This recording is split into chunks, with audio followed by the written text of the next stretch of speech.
کہتے ہیں کہ انسان کا اپنا گھر اس کی سب سے بڑی پناہ گاہ ہوتا ہے، لیکن جب اپنے ہی پرائے ہو جائے اور پناہ گاہ قید خانہ بن جائے تو انسان کہاں جائے۔ میری زندگی کی کہانی بھی کچھ ایسی ہی کشمکش سے شروع ہوتی ہے۔ ہمارے والدین بچپن میں ہی ہمیں چھوڑ کر اس دنیا سے رخصت ہو گئے تھے، اسی لیے میں اور میری بڑی بہن شازیہ باجی اپنے اکلوتے بھائی کے سہارے جی رہے تھے۔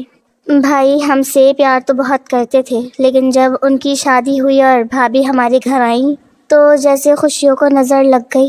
بھابھی کا رویہ شروع دن سے ہی میرے اور باجی کے ساتھ سخت تھا، اور وہ ہر وقت گھر میں کرتی رہتی اور ہمیں اپنے سر کا بوجھ سمجھتی تھی۔ باجی کی شادی جلدی ہو گئی اور وہ اپنے شوہر، جنہیں میں جیجو کہتی ہوں، کے ساتھ ایک الگ گھر میں شفٹ ہو گئیں۔ جیجو کا اپنے گھر والوں سے شدید جھگڑا رہتا تھا اور ان کی آپس میں بالکل نہیں بنتی تھی، اسی لیے انہوں نے شادی کے فوراً بعد خاندان سے ناتا توڑ لیا اور باجی کو لے کر شہر کے ایک الگ پرسکون لیکن کچھ حد تک سنسان علاقے میں رہنے لگے۔ باجی کی شادی کے بعد گھر میں اکیلی رہ گئی تھی اور اب بھابھی کا پورا غصہ مجھ پر نکلتا تھا۔ وہ صبح سے شام تک مجھ سے گھر کا سارا کام کرواتی اور ذرا سی غلطی پر ایسے طعنے دیتی کہ میرا دل خون کے آنسو روتا۔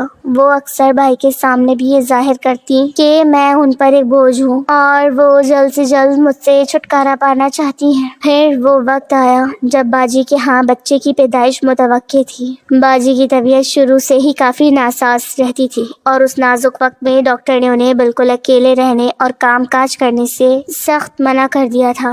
جیجو دن بھر اپنے بزنس کے سلسلے میں گھر سے باہر رہتے تھے، اسی لیے باجی کو سنبھالنے والا کوئی نہیں تھا۔ ایک دن اچانک جیجو کا فون ہمارے گھر آیا اور انہوں نے خود بھائی سے بات کی اور بہت ہی ہمدردانہ لہجے میں کہا کہ بھائی صاحب، شازیہ کی حالت بہت خراب ہے اور ڈاکٹر نے اسے اکیلے رہنے سے منع کیا ہے۔ میں دن بھر باہر ہوتا ہوں اور مجھے ہر وقت اس کی فکر لگی رہتی ہے، اسی لیے اگر آپ کچھ دنوں کے لیے سائرہ کو یہاں بھیج دیں تو شازیہ کی دیکھ بھال بھی ہو جائے گی اور مجھے بھی تسلی رہے گی۔ جیجو کی یہ بات سن کر بھابھی کے چہرے پر تو جیسے رونق آ گئی اور انہیں تو جیسے منہ مانگی مراد مل گئی تھی۔ انہوں نے فوراً بھائی کے کان بھرنے شروع کر دیے کہ دیکھیں، شازیہ ہماری اپنی بیٹی جیسی ہے اور اس کی مدد کرنا ہمارا فرض ہے۔ سائرہ یہاں گھر میں بیٹھ کر کیا کرے گی؟ وہاں جائے گی تو اپنی بہن کا خیال بھی رکھ لے گی اور ہمارا فرض بھی پورا ہو جائے گا۔ بھائی پہلے تو تھوڑا ہچکچائے کیونکہ وہ مجھ سے بہت محبت کرتے تھے، لیکن جب انہوں نے باجی کی نازک حالت کے بارے میں سوچا اور بھابھی کے مسلسل دباؤ کو دیکھا تو انہوں نے مجھے جانے کی اجازت دے دی۔ بھابھی نے تو جیسے خوشی کے مارے اسی وقت میرا سامان پیک کرنا شروع کر دیا، جیسے وہ واقعی مجھ سے ہمیشہ کے لیے جان چھڑانا چاہتی ہوں۔ جس دن میں باجی کے گھر پہنچنے کے لیے روانہ ہو رہی تھی تو میرے دل میں ایک عجیب سی گھبراہٹ تھی۔ مجھے نہیں معلوم تھا کہ یہ گھبراہٹ کس بات کی تھی، شاید اپنے گھر کو چھوڑنے کا دکھ تھا یا پھر آنے والے وقت کا کوئی پوشیدہ خوف۔ جب میں باجی کے گھر پہنچی تو جیجو نے مسکراتے ہوئے میرا استقبال کیا۔ ان کا رویہ بہت ہی خوش اخلاق اور شفیق تھا، لیکن نہ جانے کیوں ان کی آنکھوں میں ایک ایسی چمک تھی جو مجھے اندر سے بے چین کر رہی تھی۔ انہوں نے میرا سامان اٹھایا اور مجھے اندر لے گئے۔ جب میں باجی کے کمرے میں داخل ہوئی تو انہیں دیکھ کر میرا دل دھک سے رہ گیا۔ میری ہنستی کھیلتی خوبصورت باجی اب بالکل بدل چکی تھی۔ وہ بستر پر لیٹی ہوئی تھی اور ان کا چہرہ زرد پڑ چکا تھا، جبکہ آنکھوں کے گرد گہرے سیاہ حلقے بن چکے تھے۔ وہ اتنی کمزور اور پریشان دکھائی دے رہی تھی کہ مجھے یقین ہی نہیں آ رہا تھا کہ یہ میری وہی باجی ہے جو کبھی پورے گھر کو اپنی رونق سے مہکا کر رکھتی تھی۔ مجھے دیکھ کر باجی کی آنکھوں میں آنسو آ گئے اور انہوں نے مجھے گلے سے لگا لیا۔ ان کے گلے لگتے ہی مجھے محسوس ہوا جیسے وہ اندر سے بری طرح کانپ رہی ہوں، جیسے وہ مجھ سے کچھ کہنا چاہتی ہوں لیکن کہہ نہ پا رہی ہوں۔ میں نے باجی کا ہاتھ اپنے ہاتھ میں لیا اور پوچھا کہ باجی، آپ کو کیا ہوا ہے اور آپ اتنی کمزور کیوں ہو گئی ہیں؟ کیا ڈاکٹر نے کوئی خاص دوا دی ہے؟ باجی نے جیجو کی طرف ایک خوفزدہ نظر ڈالی جو کمرے کے دروازے پر کھڑے بڑے غور سے ہمیں ہی دیکھ رہے تھے۔ باجی نے فوراً اپنی نظریں جھکا لی اور دھیمی آواز میں بولی کہ نہیں سائرہ، بس یہ حمل کے دن ایسے ہی ہوتے ہیں اور کمزوری ہو جاتی ہے۔ تم آ گئی ہو اب مجھے اچھا لگ رہا ہے۔ اگرچہ باجی نے مجھے تسلی دینے کی کوشش کی لیکن میرا دل یہ ماننے کو تیار نہیں تھا۔ ان کے لہجے میں ایک عجیب سا خوف اور بے چارگی تھی جو ایک بہن کی نظروں سے چھپ نہیں سکتی تھی۔ اگلے چند دنوں میں نے باجی کی دیکھ بھال شروع کر دی۔ میں صبح سویرے اٹھ کر ان کے لیے ناشتہ بناتی اور وقت پر دوائیاں دیتی اور کوشش کرتی کہ انہیں کسی قسم کی تکلیف نہ ہو۔ لیکن جوں دن گزر رہے تھے تو میری حیرت اور پریشانی بڑھتی جا رہی تھی۔ باجی دن بدن مزید خاموش اور الگ تھلگ ہوتی جا رہی تھی۔ جب بھی جیجو گھر پر ہوتے تو باجی کی خاموشی ایک گہرے خوف میں بدل جاتی۔ وہ جیجو کے سامنے بہت احتیاط سے بات کرتی، جیسے وہ کسی بارود کے ڈھیر پر بیٹھی ہو اور ذرا سی چنگاری بھی سب کچھ تباہ کر سکتی ہو۔ ایک دن جب جیجو آفس گئے ہوئے تھے تو میں نے باجی کے لیے سوپ بنایا اور ان کے کمرے میں گئی۔ وہ کھڑکی سے باہر سنسان سڑک کو دیکھ رہی تھی اور ان کے چہرے پر گہری اداسی تھی۔ میں نے سوپ کا پیالہ سائڈ ٹیبل پر رکھا اور ان کے پاس بیٹھ گئی۔ میں نے ان کا ہاتھ تھامتے ہوئے کہا کہ باجی، مجھے سچ سچ بتائیں کہ بات کیا ہے؟ آپ مجھ سے کچھ چھپا رہی ہیں؟ کیونکہ جیجو تو آپ کا اتنا خیال رکھتے ہیں اور ہر چیز وقت پر لاتے ہیں، پھر بھی آپ اتنی پریشان اور خوفزدہ کیوں رہتی ہیں؟ کیا وہ آپ کو کچھ کہتے ہیں؟ میری بات سن کر باجی کی آنکھوں سے آنسو ٹپک پڑے۔ انہوں نے تڑپ کر میرا ہاتھ پکڑ لیا اور بولی کہ سائرہ، کاش میں تمہیں سب کچھ بتا سکتی اور کاش میں اس دل کا بوجھ ہلکا کر سکتی، لیکن میں مجبور ہوں اور بہت مجبور ہوں۔ تم بس اپنا خیال رکھنا سائرہ، کیونکہ یہاں ہر چیز ویسی نہیں ہے جیسی نظر آتی ہے۔ باجی کی یہ بات سن کر میرے رونگٹے کھڑے ہو گئے۔ میں نے مزید پوچھنا چاہا لیکن اسی وقت باہر کی گھنٹی بجی اور جیجو واپس آ چکے تھے۔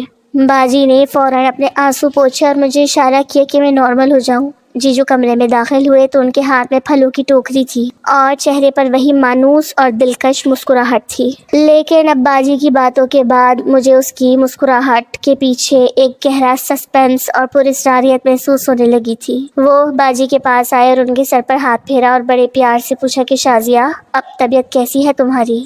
دیکھو تمہاری پیاری بہن سائرہ تمہارا کتنا خیال رکھ رہی ہے اور اب تو تمہیں جلدی سے ٹھیک ہو جانا چاہیے۔ باجی نے صرف سر ہلا دیا، لیکن ان کی آنکھیں زمین میں دھسی جا رہی تھی۔ اس رات جب سب سو رہے تھے تو مجھے پیاس لگی اور میں کچن کی طرف جانے کے لیے اپنے کمرے سے نکلی۔ پورے گھر میں اندھیرا تھا اور عجیب سی خاموشی پھیلی ہوئی تھی۔ جب میں باجی کے کمرے کے پاس سے گزری تو مجھے اندر سے دھیمی دھیمی سرگوشیوں کی آوازیں آئیں، جس پر میں لاشعوری طور پر وہاں رک گئی اور دروازے کے ساتھ کان لگا دیا۔ اندر جیجو کی آواز آ رہی تھی، لیکن ان کا لہجہ وہ نہیں تھا وہ جو سب کے سامنے استعمال کرتے تھے۔ ان کا لہجہ سرد اور سخت اور دھمکی آمیز تھا، اور وہ باجی سے کہہ رہے تھے کہ یاد رکھنا شازیہ، اگر تم نے سائرہ کے سامنے اپنے منہ سے ایک لفظ بھی نکالا یا اسے کچھ بھی بتانے کی کوشش کی تو انجام بہت برا ہوگا۔ اگر تم چاہتی ہو کہ یہ سب سکون سے چلتا رہے تو بالکل خاموش رہو۔ جیجو کی یہ باتیں سن کر میرے پیروں تلے سے زمین نکل گئی۔ میرے جسم میں خوف کی ایک لہر دوڑ گئی اور میرا گلا خشک ہو گیا۔ یہ جیجو کیا کہہ رہے تھے؟ انہوں نے مجھے یہاں کس لیے بلوایا تھا؟ اور باجی کس بات پر خاموش تھی؟ میں خوف کے مارے الٹے قدموں اپنے کمرے کی طرف بھاگی اور بستر پر لیٹ کر کمبل اوڑھ لیا۔ میرا دل اتنی زور سے دھڑک رہا تھا جیسے سینے سے باہر نکل جائے گا۔ اب مجھے سمجھ آ رہا تھا کہ باجی کیوں اتنی کمزور اور پریشان اور خوفزدہ نظر آتی تھی۔ رات کو جیجو کی جو باتیں میں نے سنی تھی ان کی وجہ سے میری اپنی نیند اڑ چکی تھی اور میں اپنے کمرے میں آئی تو ساری رات کروٹیں بدلتی رہی۔ میرے ذہن میں بار بار رات والی سرگوشیاں گونج رہی تھی جن میں جیجو باجی کو دھمکی دے رہے تھے کہ اگر انہوں نے میرے سامنے منہ کھولا تو انجام اچھا نہیں ہوگا۔ میں رات بھر یہی سوچتی رہی کہ آخر جیجو باجی سے کس بات کا بدلہ لے رہے ہیں اور ان دونوں کے بیچ ایسی کیا بات ہے جو مجھ سے چھپائی جا رہی ہے۔ صبح جب میں اپنے کمرے سے نکل کر ناشتے کی ٹیبل تک گئی تو میرا دل بری طرح دھڑک رہا تھا۔ جیجو پہلے سے ہی وہاں بیٹھے ہوئے تھے اور مجھے دیکھ کر ہمیشہ کی طرح مسکرائے۔ وہ کہنے لگے کہ ناشتہ بنا دو سائرہ، آج تمہاری بہن کی طبیعت زیادہ ہی خراب ہے، وہ دوا لے کر سوئی ہے۔ جیجو کے کہنے پر میں نے گھبراتے ہوئے ان کے لیے ناشتہ بنا دیا تھا، مگر انہوں نے ہاتھ پکڑ کر مجھے اپنے پاس ہی بٹھا دیا اور کہنے لگے کہ میرے ساتھ بیٹھ کر ناشتہ کرو، اور پھر اپنے ہاتھوں سے پہلا نوالا میرے منہ کی طرف بڑھایا تو میں کچھ گڑبڑا گئی، لیکن پھر میں نے خاموشی سے وہ نوالا کھا لیا۔ تب جیجو نے میرا ہاتھ پکڑا اور کہنے لگے کہ اپنی بہن کا بہت خیال رکھا کرو، اسے پتہ نہیں کیا ہو گیا ہے، وہ دن بدن کمزور ہوتی جا رہی ہے، اور پھر کہہ رہی ہے کہ حمل کی وجہ سے وہ ٹینشن لے رہی ہے، تم اسے سمجھایا کرو، میں تو اس کا بہت خیال رکھتا ہوں۔ یہ کہتے ہوئے جیجو نے میرے بالوں میں ہاتھ پھیرتے ہوئے میری گردن کو کچھ اس انداز میں چھوا تھا کہ میرے وجود میں سنسنی سی دوڑ گئی تھی، مگر میں ان کے اس بدلے ہوئے لمس کو پوری طرح سمجھ نہیں پائی تھی۔ کیونکہ میرے لیے وہ ہمیشہ سے میرے بڑے بھائی کی طرح ہی قابل احترام تھے۔ میں برتن سمیٹنے کا بہانہ بنا کر فوراً کچن کی طرف چلی گئی اور کسی نہ کسی طرح خود کو نارمل کرنے کی کوشش کی۔ کچھ دیر بعد جب جیجو آفس کے لیے گھر سے نکل گئے تو میں جلدی باجی کے کمرے میں گئی تاکہ ان کی حالت دیکھ سکوں۔ باجی بستر پر نیم بے ہوشی کی حالت میں لیٹی ہوئی تھی اور ان کا پورا جسم پسینے سے شرابور تھا، جبکہ سائڈ ٹیبل پر دوائیوں کی کچھ نئی شیشیاں رکھی ہوئی تھی جنہیں دیکھ کر میرا شک مزید گہرا ہو گیا تھا۔ میں نے باجی کو جھنجھوڑا اور دھیمی آواز میں پکارا کہ باجی ہوش میں آئے، تو انہوں نے بڑی مشکل سے اپنی بوجھل آنکھیں کھولی اور جب انہوں نے مجھے دیکھا تو ان کی آنکھوں میں دوبارہ وہی بے بسی تیرنے لگی۔ میں نے ان کا ہاتھ پکڑ کر کہا کہ باجی، جیجو آپ کو یہ کون سی دوائیاں دیتے ہیں؟ آپ ان کو کھانے کے بعد اتنی بے ہوش کیوں ہو جاتی ہیں؟ باجی نے لرزتے ہوئے ہاتھوں سے میرا دوپٹہ پکڑا اور ہچکیاں لیتی ہوئی بولی کہ سائرہ، میں مجبور ہوں اور بہت مجبور ہوں، تم بس اپنا خیال رکھنا۔ باجی نے جب میری طرف دیکھا تو ان کی آنکھوں میں التجا اور گہرا خوف تھا۔ وہ کہنے لگی کہ سائرہ، اگر ہو سکے تو تم یہاں سے واپس اپنے گھر چلی جاؤ، تمہارا یہاں رکنا ٹھیک نہیں ہے۔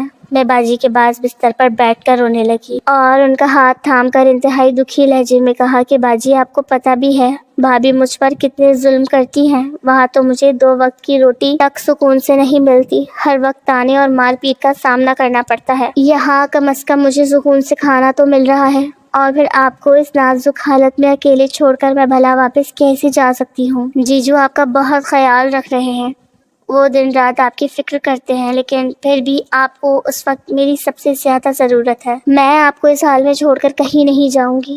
میں باجی کے پاس ہی بیٹھ گئی اور میری باتیں سن کر وہ کچھ بول نہ سکی۔ وہ بس خاموشی سے اپنی قسمت پر آنسو بہانے لگی، جیسے وہ اندر ہی اندر کسی ایسی سچائی سے واقف ہو جس کا میں سوچ بھی نہیں سکتی تھی۔ لیکن ان کی خاموشی اور بے بسی نے میرے دل کو اور زیادہ اداس کر دیا۔ تھوڑی دیر بعد وہ پھر اسی گہری بے ہوشی کی حالت میں چلی گئی جو اکثر انہیں دوا کھانے کے بعد ہو جاتی تھی۔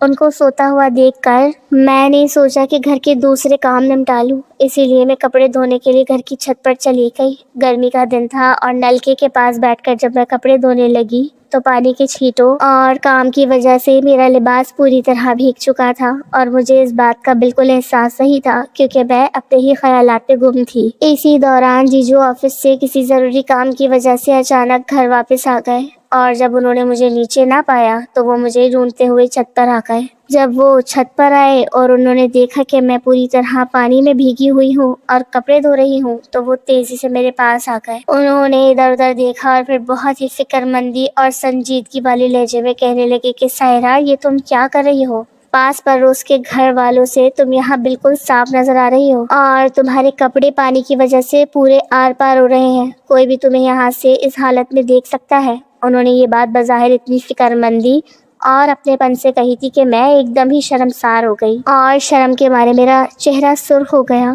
میں نے گھبرا کر اپنے دوپٹے کو سنبھالنے کی کوشش کی لیکن وہ بھی پوری طرح گیلا ہو چکا تھا۔ اسی لرزتے ہوئے ماحول میں جیجو نے آگے بڑھ کر اپنے مضبوط بازوؤں میں مجھے سمیٹا اور مجھے سہارا دیتے ہوئے اپنے ہی حصار میں لے کر سیڑھیوں کی طرف بڑھے اور مجھے نیچے لے آئے۔ ان کی اس اچانک قربت اور چھونے کے انداز پر میں اندر سے بری طرح پریشان ہو گئی تھی۔ میرا دل اتنی زور سے دھڑک رہا تھا کہ مجھے لگا شاید جیجو بھی اس کی آواز سن لیں گے۔ ان کا مجھے اس طرح پکڑنا اور نیچے لانا مجھے بہت عجیب لگا، لیکن میں نے اپنی نادانی میں یہی سوچا کہ وہ شاید محلے والوں کی نظروں سے مجھے بچانے کے لیے اتنے پریشان ہو گئے تھے۔ میں نے نیچے پہنچتے ہی جلدی سے اپنے ہاتھ ان کی گرفت سے چھڑوائے اور بھاگ کر اپنے کمرے میں آتے ہی سب سے پہلے اپنا لباس تبدیل کیا اور آئینے کے سامنے کھڑے ہو کر خود کو سنبھالنے کی کوشش کی، لیکن میرے وجود میں عجیب سی سنسنی اب بھی باقی تھی جو مجھے بار بار سوچنے پر مجبور کر رہی تھی۔ ابھی میں اسی کشمکش میں تھی کہ اچانک باجی کے کمرے سے ان کے کراہنے کی شدید آواز آئی۔ میں اور جیجو فوراً بھاگ کر ان کے کمرے میں گئی تو دیکھا کہ باجی درد سے تڑپ رہی تھی اور ان کی حالت بہت زیادہ خراب ہو چکی تھی۔ ان کا چہرہ درد کی شدت سے نیلا پڑ رہا تھا اور وہ سانس بھی مشکل سے لے پا رہی تھی۔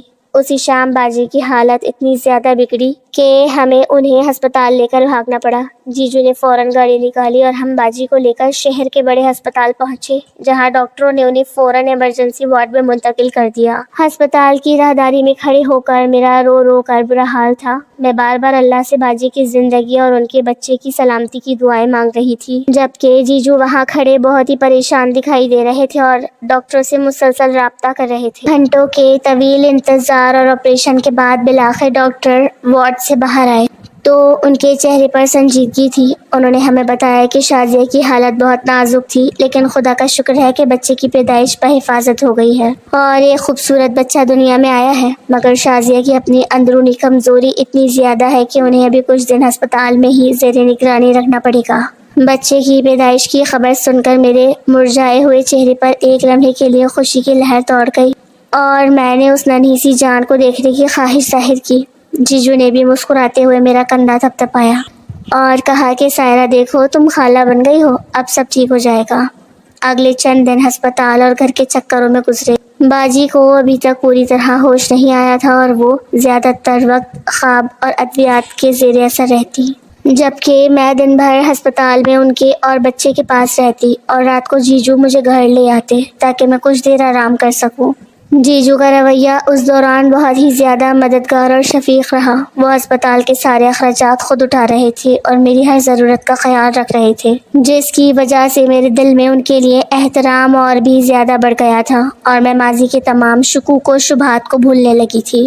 مجھے لگ رہا تھا کہ جیجو واقعی ایک بہت اچھے انسان ہیں جو اپنی بیوی اور خاندان کے لیے اتنی قربانی دے رہے ہیں۔ جب باجی کو ہسپتال سے ڈسچارج کر کے گھر لایا گیا تو پورے گھر میں بچے کی وجہ سے ایک نئی رونق آ گئی تھی، لیکن باجی کی اپنی جسمانی حالت اب بھی ویسی ہی تھی۔ وہ بستر سے اٹھنے کے قابل نہیں تھی اور بچہ چھوٹا ہونے کی وجہ سے ہر وقت روتا رہتا تھا۔ باجی کی کمزوری کی وجہ سے ان کے ہاں دودھ نہیں اتر رہا تھا، جس کی وجہ سے بچہ بھوکا رہتا اور رات بھر روتا رہتا۔ میں بازار سے لایا ہوا ڈبے کا دودھ بنا کر اسے پلاتی تھی، لیکن وہ بار بار رو کر اٹھ جاتا تھا، جس سے پورے گھر کی نیند خراب ہوتی تھی اور میں دن بھر کام کرنے کے بعد رات کو بچے کو سنبھالتے سنبھالتے بری طرح تھک جاتی تھی۔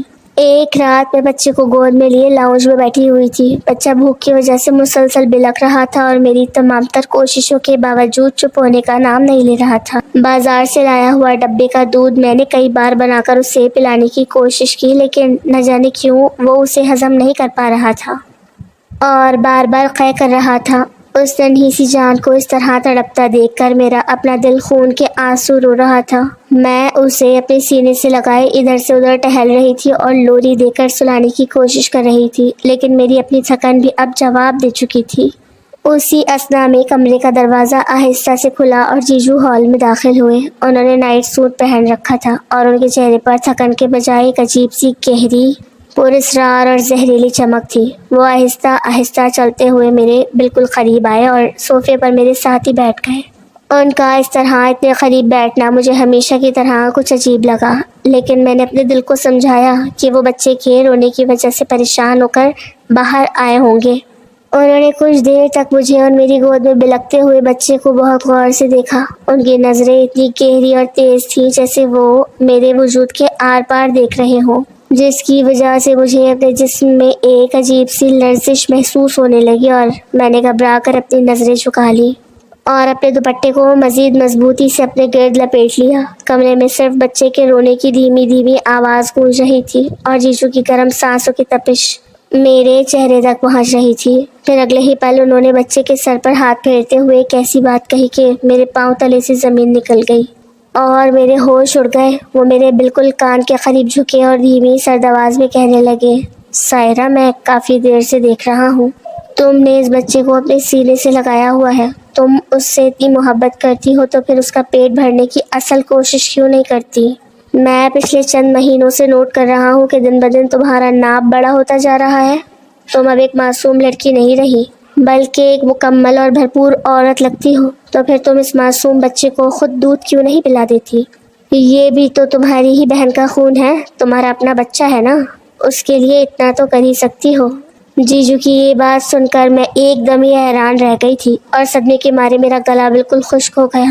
اگرچہ میں ایک کم عمر اور جوان لڑکی تھی، لیکن اتنا تو مجھے بھی معلوم تھا کہ ایک غیر شادی شدہ لڑکی کو کبھی دودھ نہیں اترتا. یہ ایک قدرتی امر ہے جو صرف شادی اور ماں بننے کے بعد ہی ممکن ہوتا ہے. جیجو کی زبان سے ایسی غیر اخلاقی اور عجیب بات سن کر میری عقل دنگ رہ گئی تھی. مجھے سمجھ نہیں آ رہا تھا کہ وہ ایک شادی شدہ مرد ہو کر اور میرے بہنوئی ہو کر مجھ سے ایسی بات کیسے کر سکتے ہیں. میں نے شدید حیرت اور گھبراہٹ سے اپنی بڑی بڑی آنکھوں سے ان کی طرف دیکھا اور ہکلاتے ہوئے کہا، جیجو یہ آپ کیا کہہ رہے ہیں؟ مجھے دودھ کیسے اترے گا؟ میری تو ابھی شادی بھی نہیں ہوئی ہے. میں تو ایک غیر شادی شدہ لڑکی ہوں. یہ بھلا کیسے ممکن ہو سکتا ہے؟ آپ کیسی باتیں کر رہے ہیں؟ میری یہ معصومانہ اور حیرت زدہ بات سن کر جیجو کے چہرے پر موجود مکارانہ مسکراہٹ اور بھی گہری ہو گئی. انہوں نے آہستہ سے ایک گہری سانس لی اور اپنے ہاتھ کو آگے بڑھا کر میری گود میں موجود بچے کے بہانے میری چھاتیوں کو چھوا اور مسکرا کر کہنے لگے، مجھے تو لگتا ہے سائرہ تم صرف بہانے بناتی ہو تاکہ میرے بچے کو دودھ نہ پلانا پڑے اور تمہیں کوئی تکلیف نہ ہو، ورنہ ایک جوان عورت کا وجود تو خود محبت سے بھرپور ہوتا ہے. ان کا یہ انداز، ان کا یہ بدلا ہوا لہجہ اور یہ ذومعنی جملے میرے لیے کسی بجلی کے جھٹکے سے کم نہیں تھا. مجھے پہلی بار شدت سے احساس ہوا کہ گھر کا ماحول کتنا بدل چکا ہے اور میری عزت ایک بہت بڑے خطرے میں ہے. میں نے خوف کے مارے اپنا ہاتھ پیچھے کھینچا اور ہنسی آواز میں فوراً سے کہا تھا، سچی سے جیجو مجھے نہیں آتا. میں کوئی بہانہ نہیں بنا رہی. مجھ سے یہ نہیں ہو سکتا کیونکہ مجھے واقعی کچھ نہیں پتا.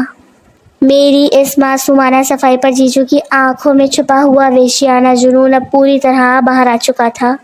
ان کا چہرہ میرے چہرے کے بالکل قریب آ گیا اور انہوں نے میری بات کا یقین کرنے کے بجائے انتہائی بے باکی اور زبردستی سے میرا ہاتھ پکڑ لیا.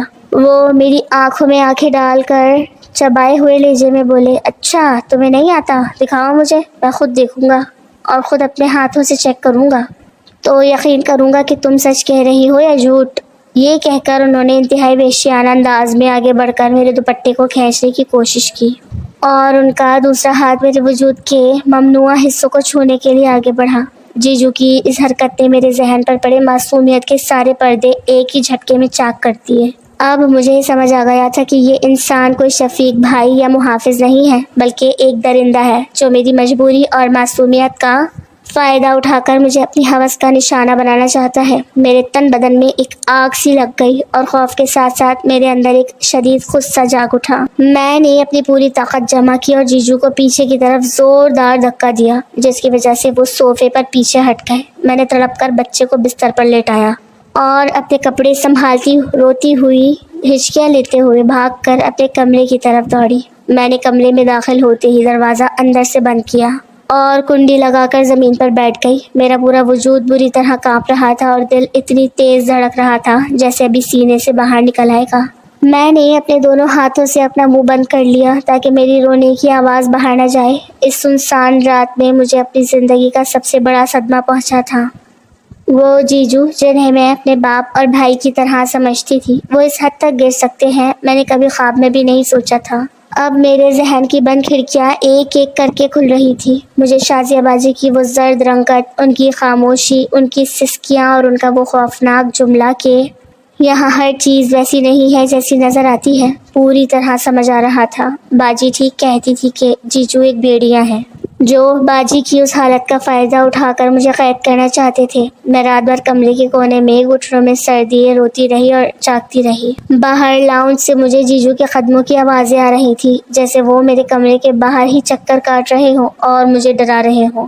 رات اسی خوف کے عالم میں کٹ گئی تھی اور اگلی صبح جب بچے کے رونے کی آواز سب سے زیادہ بڑھی تو مجھے مجبوری میں اپنے کمرے سے باہر نکلنا ہی پڑا. میرے قدم بھاری تھے اور دل میں ایک انجانا ڈر تھا لیکن اس ننھی جان کی چیخیں مجھے اندر بیٹھنے نہیں دے رہی تھی.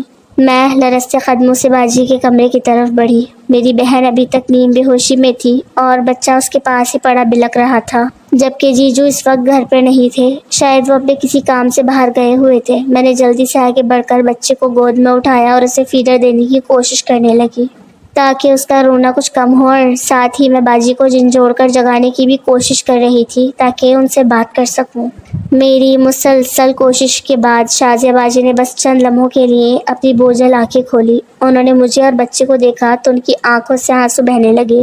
انہوں نے تڑپ کر میرا ہاتھ پکڑا اور انتہائی بے بسی سے کہنے لگی، سائرہ تم واپس اپنے گھر چلی جاؤ. میری زندگی بس کچھ ہی دنوں کی مہمان ہے. یہ بچہ اس کا باپ خود سنبھال لے گا. اس بچے کی فکر مت کرو اور خدا کے لیے اس بچے کی وجہ سے تم اپنے آپ کو یہاں برباد نہ ہونے دینا۔ یہ کہہ کر باجی پھوٹ پھوٹ کر رونے لگی تھی۔ ان کے لہجے کا کرب اور خوف میرے دل کو چیر رہا تھا۔ میں نے ناسمجھی سے باجی کا ہاتھ پکڑا اور روتے ہوئے کہا، باجی آپ ایسی باتیں کیوں کر رہی ہیں؟ آپ کو کیا ہوا ہے؟ تب باجی نے روتے ہوئے مجھے وہ بات بتائی جسے سن کر میرے قدموں تلے سے زمین ہی نکل گئی۔ وہ کپکپاتی اور لرزتی ہوئی آواز میں کہنے لگی، سائرہ، تمہارے جیجو شادی کی پہلی رات سے ہی مجھے یہ بتا چکے تھے کہ انہیں مجھ سے زیادہ تم پسند آئی ہو۔ وہ تم پر شروع سے ہی بہت بری نظر رکھتے تھے، اسی لیے میں تمہیں کبھی اپنے گھر نہیں آنے دیتی تھی اور نہ ہی تمہیں یہاں بلاتی تھی، لیکن میرے حمل کا بہانہ بنا کر وہ زبردستی تمہیں یہاں لے آئے تاکہ اپنے ناپاک ارادے پورے کر سکے۔ مگر میں چاہتی ہوں کہ تم ایک پل بھی اب یہاں نہ رکو اور فوراً واپس لوٹ جاؤ۔ باجی کا یہ ہولناک انکشاف سن کر میرا پورا جسم سن ہو گیا۔ میرے ذہن میں جیجو کا وہ کل رات والا وحشیانہ روپ اور ان کا وہ دودھ پلانے والا جملہ گھوم گیا۔ اب سارا سچ میرے سامنے آئینے کی طرح صاف ہو چکا تھا۔ میں نے روتے ہوئے بچے کو اپنے سینے سے لگایا اور باجی سے کہا، باجی میں آپ کو اس حالت میں چھوڑ کر کیسے جاؤں؟ مجھے لگتا ہے کہ کچھ تو ایسا ہے جو بہت غلط ہو رہا ہے۔ بچے تو بہت سی عورتیں پیدا کرتی ہیں لیکن اس طرح مہینوں بستر سے نہیں لگتی۔ آپ جوجو کی دی ہوئی دوائی کھانا بند کر دیں۔ مجھے پورا یقین ہے اور لگتا ہے کہ ان دواؤں میں کوئی ایسی ویسی چیز شامل ہے جو آپ کو جان بوجھ کر بیمار رکھ رہی ہے۔ میں نے انہیں پوری سنجیدگی سے سمجھانا چاہا تو باجی میری بات سن کر کچھ دیر کے لیے بالکل چپ ہو گئی۔ ان کے چہرے پر گہری سوچ اور خوف کے بادل چھا گئے۔ پھر وہ دھیمی آواز میں کہنے لگی، سائرہ مجھے بھی یہی لگتا ہے کہ وہ مجھے کوئی زہر دے رہا ہے، لیکن میں کیا کروں؟ وہ آدمی خود میرے سامنے کھڑا ہو کر زبردستی مجھے وہ دوا کھلاتا ہے اور جب تک میں نگل نہ لوں وہ وہاں سے نہیں ہٹتا۔ میں چاہ کر بھی انکار نہیں کر پاتی۔ میں نے باجی کا ہاتھ مضبوطی سے تھاما۔ میرے اندر اب خوف کی جگہ ایک بہن کو بجانے کا جذبہ جاگ چکا تھا۔ میں نے باجی سے کہا، باجی اگر ایسی بات ہے تو آپ فکر نہ کریں، میں کوشش کر کے یہ دوائی بدل دیتی ہوں۔ میں بازار سے بالکل ایسی ہی نظر آنے والی کوئی عام وٹامن کی گولیاں لے آؤں گی اور ان زہریلی گولیوں کی جگہ چھپا دوں گی۔ آپ وہ عام گولیاں ان کے سامنے کھا لینا تاکہ انہیں شک بھی نہ ہو اور آپ کی جان بھی بچ جائے۔ جیجو جب دفتر گئے ہوئے تھے تو میں نے ان کی غیر موجودگی کا فائدہ اٹھایا اور فوراً قریبی میڈیکل اسٹور کی طرف بھاگی۔ میں وہاں سے باجی کی گولیوں سے بالکل ملتی جلتی وٹامنس کی گولیاں خرید لائی اور گھر آتے ہی سب سے پہلے میں نے وہ دوائیں بدل دی تاکہ جیجو کو ذرا بھی شک نہ ہو۔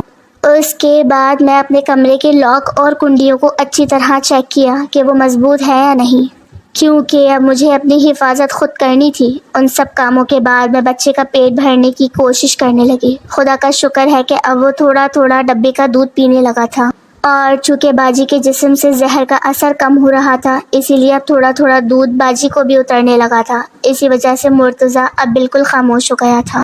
میں نے اس ننھی جان کا نام خود ہی مرتضیٰ رکھا تھا اور اب میرے لیے سب سے اہم میری باجی کی زندگی اور مرتضیٰ کی دیکھ بھال تھی۔ میں نے سوچا کہ اب پانی سر سے اوپر گزر چکا ہے، اسی لیے مجھے اپنے بھائی سے بات کرنی چاہیے اور انہیں یہاں کی ساری حقیقت بتانی چاہیے۔ میں نے لرزتے ہاتھوں سے بھائی کا نمبر ملایا تو آگے سے فون بھابھی نے اٹھایا۔ میں نے انتہائی دبے لفظوں میں گھبراتے ہوئے انہیں بتانا چاہا کہ بھابھی، میں اور باجی یہاں جیجو کے گھر میں بالکل بھی محفوظ نہیں ہیں۔ آپ بھائی سے کہیں کہ وہ ہمیں یہاں سے لینے کے لیے فوراً آ جائیں۔ لیکن آگے سے بھابھی نے جو بات کہی اسے سن کر تو جیسے میرے ہوش ہی اڑ گئے۔ بھابھی نے بڑی سنگ دلی اور بے رخی سے کہا کہ وہ تو دوسرے شہر اپنے شوہر کے ساتھ آ گئی ہیں اور اب کچھ مہینے یہی رہیں گی۔ میرے پیروں تلے سے زمین نکل گئی۔ میں نے پوچھا کہ یہ کیسے ہو گیا؟ تو بھابھی نے طنز کرتے ہوئے کہا کہ تمہارے بھائی کی پوسٹنگ دوسرے شہر ہو گئی ہے، ہمیں تمہیں بتانے کا موقع نہیں ملا اور اب ہم کچھ مہینے یہی رہیں گے۔ تم وہاں اپنے جیجو کے ساتھ رہو، وہ بہت اچھے آدمی ہیں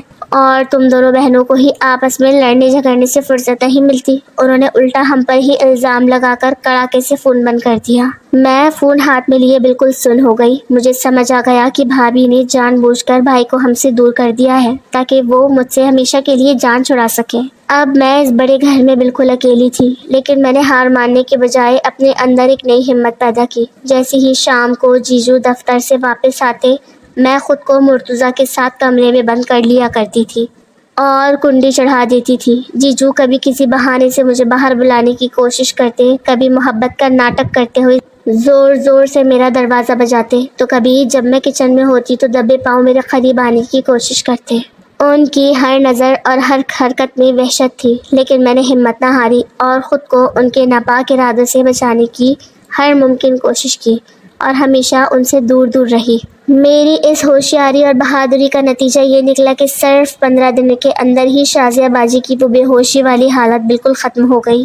ان کا چہرہ اب نکھرنے لگا تھا اور وہ بستر پر اٹھ کر بیٹھنے کے قابل ہو گئی تھی، کیونکہ ان کی زہریلی دوائیں میں پچھلے 15 دن سے باقاعدگی سے تبدیل کر رہی تھی، اور جیجو اس بات سے بالکل بے خبر تھے کہ ان کا زہر اب باجی پر اثر نہیں کر رہا۔ 15 دن گزر چکے تھے اور شازیہ باجی کے جسم سے اس زہریلی دوا کا اثر اب پوری طرح ختم ہو چکا تھا۔ وہ اب نہ صرف ہوش میں رہتی بلکہ بستر سے اٹھ کر مرتضیٰ کو گود میں لے کر کمرے میں ٹہلنے کے قابل بھی ہو گئی تھی۔ جیجو اس تبدیلی پر اندر ہی اندر بہت حیران اور پریشان تھے، کیونکہ وہ روز اپنے ہاتھوں سے باجی کو گولی کھلاتے تھے جو کہ اصل میں وٹامن کی گولی ہوتی تھی، لیکن باجی دن بدن ٹھیک ہو رہی تھی۔ جیجو کو لگ رہا تھا کہ شاید دوا کا اثر کم ہو گیا ہے یا باجی کا جسم اس زہر کے خلاف مدافعت پیدا کر چکا ہے، اسی لیے ان کے چہرے پر ایک عجیب سی بوکھلاہٹ اور غصہ صاف نظر آنے لگا تھا۔ ایک دن جب جیجو کسی کام سے شہر سے باہر گئے ہوئے تھے اور گھر پر میں، باجی اور ننھا مرتضیٰ اکیلے تھے، تو میں باجی کے پاس بیٹھی ان کے بال بنا رہی تھی۔ باجی نے مرتضیٰ کو دودھ پلایا اور اسے سلانے کے بعد میری طرف دیکھا۔ ان کی آنکھوں میں اب وہ پرانی بے بسی نہیں تھی بلکہ ایک عزم تھا۔ انہوں نے میرا ہاتھ پکڑا اور گہری سانس لیتے ہوئے بولی، سائرہ، اب وقت آ گیا ہے کہ میں تمہیں اس گھر کا اور اس درندے کا وہ سچ بتاؤں جو میں نے آج تک اپنے دل میں دفن کر کر رکھا ہے، کیونکہ اب میں بالکل ٹھیک محسوس کر رہی ہوں اور مجھے پتا ہے کہ یہ سب تمہاری وجہ سے ہوا ہے۔ تم نے میری دوائیں بدل کر مجھے نئی زندگی دی ہے۔ میں نے حیرت سے باجی کو دیکھا تو باجی نے انکشاف کرتے ہوئے کہا، سائرہ، میں تمہارے جیجو کی پہلی بیوی نہیں ہوں۔ مجھ سے شادی کرنے سے پہلے ان کی زندگی میں ایک اور عورت تھی جس کا نام عائشہ تھا۔ وہ جیجو کی پہلی بیوی تھی اور وہ بھی اسی طرح، بالکل اسی طرح، ایک دن اچانک بیمار ہوئی تھی اور چند ہی مہینوں میں بستر سے لگ کر دم توڑ گئی تھی۔ سب گھر والوں نے اور محلے والوں نے یہی سمجھا کہ وہ کسی نامعلوم بیماری یا ہارمونز کی خرابی کی وجہ سے مری ہے، لیکن حقیقت کچھ اور تھی۔ باجی کی بات سن کر میرے رونگٹے کھڑے ہو گئے۔ میں نے پوچھا، باجی، آپ کو یہ سب کیسے پتہ چلا؟ باجی نے روتے ہوئے بتایا، شادی کے کچھ عرصے بعد مجھے اس گھر کے اسٹور روم سے عائشہ کی ایک پرانی ڈائری اور اس کی میڈیکل رپورٹس ملی تھی، جن پر وہ بالکل وہی دوائیں لکھی ہوئی تھی جو جیجو مجھے روز کھلاتے تھے۔ اس ڈائری میں عائشہ نے لکھا تھا کہ اس کا شوہر روز اسے ملٹی وائٹامنز کا کہہ کر ایک گولی کھلاتا ہے، جس کے بعد اس کا پورا جسم سن ہو جاتا ہے اور وہ چاہ کر بھی ہل نہیں پاتی۔ جیجو نے عائشہ کو صرف اسی لیے راستے سے ہٹایا تھا کیونکہ وہ اس سے چھٹکارا پا کر مجھ سے شادی کرنا چاہتے تھے، کیونکہ وہ عائشہ کی جائیداد اپنے نام کروا چکے تھے اور اب انہیں اس کی ضرورت نہیں تھی۔ باجی نے لرزتے ہوئے لہجے میں اپنی بات جاری رکھی، جب مجھے یہ سچ پتا چلا تو میں نے جیجو سے جھگڑا کیا، لیکن وہ ہنسنے لگے اور انہوں نے مجھے دھمکی دی کہ اگر میں نے یہ بات کسی کو بتائی تو وہ ہمارے بھائی کو جھوٹے کیس میں پھنسا دیں گے یا تمہیں نقصان پہنچائیں گے۔ اور پھر جب میرے ہاں بچہ پیدا ہونے والا ہوا تو انہوں نے میرے ساتھ بھی وہی کھیل شروع کر دیا جو انہوں نے عائشہ کے ساتھ کھیلا تھا۔ وہ مجھے روز وہی زہر دینے لگا تاکہ میں مر جاؤں یا ہمیشہ کے لیے معذور ہو جاؤں، اور وہ تمہاری معصومیت کا فائدہ اٹھا کر اپنی زندگی میں شامل کر سکیں۔ وہ ایک سیریل کلر ہے سائرہ۔ وہ اپنی بیویوں کو آہستہ آہستہ زہر دے کر اوپر پہنچاتے ہیں اور دنیا کو لگتا ہے کہ یہ ایک قدرتی موت ہے۔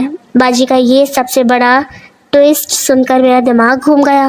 جس انسان کے ساتھ میں ایک ہی چھت کے نیچے رہ رہی تھی وہ کوئی عام گنہگار نہیں بلکہ ایک انتہائی شاطر اور بے رحم قاتل تھا۔ میرا پورا جسم غصے اور خوف سے کانپنے لگا۔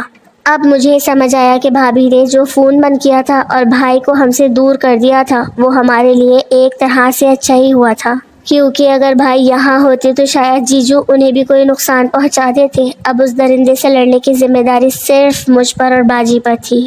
میں نے اپنے آنسو پوچھے اور باجی کا ہاتھ پکڑ کر کہا، باجی، اب بہت ہو گیا، اب ہم مزید خوف کے سائے میں نہیں جئیں گے۔ عائشہ کے ساتھ جو ہوا سو ہوا، لیکن اب ہم مرتضیٰ کی زندگی اور اپنی زندگی کو اس جہنم میں برباد نہیں ہونے دیں گے۔ ہمیں اس درندے کو قانون کے کٹہرے میں کھڑا کرنا ہوگا تاکہ اسے اپنے کیے کی عبرتناک سزا ملے۔ باجی نے میرا ساتھ دینے کا فیصلہ کیا اور ہم دونوں نے مل کر ایک ماسٹر پلان تیار کیا۔ میں نے باجی سے کہا کہ آپ اسٹور روم سے عائشہ کی وہ پرانی ڈائری اور میڈیکل رپورٹس دکھا لیں اور میں جیجو کے کمرے کی تلاشی لے کر وہ اصل زہر کی شیشیاں ڈھونڈتی ہوں جو وہ چھپا کر رکھتے ہیں۔ میں نے پورے گھر کی تلاشی لی اور بالآخر جیجو کی الماری کے ایک خفیہ خانے سے وہ زہریلی گولیاں اور سلو پوائزننگ کے نسخے مل گئے جو وہ استعمال کرتے تھے۔ اب ہمارے پاس جیجو کے خلاف پکے ثبوت موجود تھے۔ اسی شام جب جیجو شہر سے واپس آئے تو ان کا موڈ بہت خراب تھا۔ وہ سیدھے لاؤنج میں آئے اور انہوں نے مجھے آواز دی۔ میں اپنے کمرے سے باہر آئی تو انہوں نے ہمیشہ کی طرح مکارانہ مسکراہٹ کے ساتھ میری طرف دیکھا، لیکن اب ان کی اس مسکراہٹ سے مجھے نفرت ہو رہی تھی۔ انہوں نے جیب سے گولیوں کا نیا پتہ نکالا اور بولا، سائرہ اپنی باجی کو بلاؤ، آج میں اس کے لیے ایک نئی اور زیادہ طاقتور دوا لایا ہوں۔ ڈاکٹر نے کہا ہے کہ اس سے وہ جلدی ٹھیک ہو جائے گی۔ میں نے اندرونی غصے کو چھپاتے ہوئے معصومیت سے سر ہلایا اور باجی کو آواز دی۔ باجی جب کمرے سے باہر آئی تو وہ بالکل نارمل اور صحت مند لگ رہی تھی۔ جیجو نے جب باجی کو اپنے پیروں پر چل کر آتے دیکھا تو ان کے چہرے کا رنگ اڑ گیا۔ باجی نے صوفے پر بیٹھ کر جیجو کی طرف دیکھا اور بولی، کہیے آج کون سا نیا زہر لائے ہیں میرے لیے؟ باجی کے منہ سے زہر کا لفظ سن کر جیجو کے ہاتھ سے گولیوں کا پتہ چھوٹ کر زمین پر گر گیا۔ وہ بوکھلا گئے اور ہکلاتے ہوئے بولے، شازیہ یہ تم کیسی باتیں کر رہی ہو؟ یہ تو تمہاری صحت کی دوا ہے۔ اسی لمحے میں نے آگے بڑھ کر وہ پرانی ڈائری، عائشہ کی میڈیکل رپورٹس اور جیجو کی الماری سے ملنے والی زہر کی شیشیاں ٹیبل پر پٹخ دی۔ میں نے گرجدار آواز میں کہا، بس کیجیے جیجو، اب آپ کا یہ منافقانہ چہرہ اور آپ کا یہ کھیل ختم ہو چکا ہے۔ ہم آپ کا سارا سچ جان چکے ہیں کہ کس طرح آپ نے اپنی پہلی بیوی عائشہ کو سلو پوائزن دے کر اوپر پہنچایا تھا، اور اب آپ شازیہ باجی کے ساتھ بھی وہی کر رہے تھے تاکہ آپ مجھے اپنی ہوس کا نشانہ بنا سکیں۔ جیجو نے جب اپنے سارے راز فاش ہوتے دیکھے تو ان کا شریفانہ نقاب اتر گیا اور ان کا اصل وحشیانہ روپ میرے سامنے آ گیا۔ ان کی آنکھیں خوخار ہو گئیں اور وہ چبائے ہوئے لہجے میں بولے، اچھا تو تم دونوں بہنیں مل کر میرے خلاف ہی جال بن رہی تھی؟ کیا سمجھتی ہو کہ تم مجھے دھمکا کر یہاں سے بھاگ جاؤ گی؟ اس سنسان علاقے میں تمہاری چیخیں سننے والا کوئی نہیں ہے۔ میں تم دونوں کو ابھی اسی وقت ہمیشہ کے لیے خاموش کر دوں گا اور دنیا سمجھے گی کہ تم دونوں بہنیں کسی حادثے کا شکار ہو گئی۔ یہ کہہ کر جیجو پاگلوں کی طرح آگے بڑھے اور انہوں نے باجی کا گلا دبانے کی کوشش کی۔ میں نے بغیر ایک پل ضائع کیے ٹیبل پر پڑا ہوا شیشے کا بھاری گلدان اٹھایا اور پوری طاقت سے جیجو کے سر پر پچھلے حصے پر مارا۔ ایک زوردار دھماکہ ہوا اور گلدان کے ٹکڑے ٹکڑے ہو گئے۔ جیجو درد کی ایک شدید چیخ مار کر زمین پر گر پڑے اور ان کے سر سے خون بہنے لگا۔ وہ نیم بے ہوشی کی حالت میں زمین پر تڑپ رہے تھے۔ میں نے فوراً اپنا فون نکالا۔ میں نے پہلے ہی پولیس کو فون کر کے سب کچھ بتا رکھا تھا اور وہ گھر کے باہر پہنچ چکے تھے۔ عین اسی وقت دروازہ ٹوٹا اور پولیس کی ایک بھاری نفری انسپکٹر کے ساتھ گھر میں داخل ہو گئی۔ پولیس نے جب زمین پر پڑے خون آلود جیجو، زہر کی شیشیاں، عائشہ کی ڈائری اور وہ تمام میڈیکل رپورٹس دیکھی تو انہیں سارا ماجرا سمجھتے دیر نہ لگی۔ انسپکٹر نے جیجو کو وہیں ہتھکڑیاں لگائیں اور انہیں گھسیٹتے ہوئے گاڑی کی طرف لے گئے۔ جیجو کو عائشہ کے قتل، شازیہ باجی کو زہر دینے کی کوشش اور بلیک میلنگ کے سنگین جرائم میں گرفتار کر لیا گیا۔ کچھ ہی مہینوں میں عدالت میں کیس چلا۔ عائشہ کی ڈائری اور میڈیکل رپورٹس اتنے پکے ثبوت تھے کہ جیجو کا بچنا ناممکن تھا۔ عدالت نے انہیں عمر قید اور پھانسی کی سزا سنائی۔ ان کا عبرتناک انجام دیکھ کر میرا اور باجی کا کلیجہ ٹھنڈا ہو گیا اور عائشہ کی روح کو بھی انصاف مل گیا۔ اس سب کے بعد میرے بھائی کو بھی جب دوسرے شہر میں بھابھی کی کرتوتوں اور جیجو کی حقیقت کا پتہ چلا تو وہ شدید شرمندہ ہوئے اور انہوں نے بھابھی کو سخت پھٹکار لگائی۔ بھائی فوراً ہمارے پاس آئے۔ انہوں نے ہمیں گلے سے لگایا اور روتے ہوئے معافی مانگی۔ وہ ہمیں اور ننھے مرتضیٰ کو اپنے ساتھ اپنے نئے گھر لے گئے۔ اب ہم سب ایک ساتھ خوش و خرم رہ رہے تھے۔ شازیہ باجی اب پوری طرح ٹھیک ہو چکی ہے اور مرتضیٰ اب ان کی گود میں ہنستا کھیلتا ہے۔ عورت کبھی کمزور نہیں ہوتی۔ اگر وہ معصوم ہے تو اس کا مطلب یہ نہیں کہ وہ نادان ہے۔ جب بات اپنی عزت اور اپنے خاندان کے تحفظ پر آئے تو خاموش رہنے کے بجائے آواز اٹھانا اور درندوں کا مقابلہ کرنا ہی سب سے بڑی بہادری ہے۔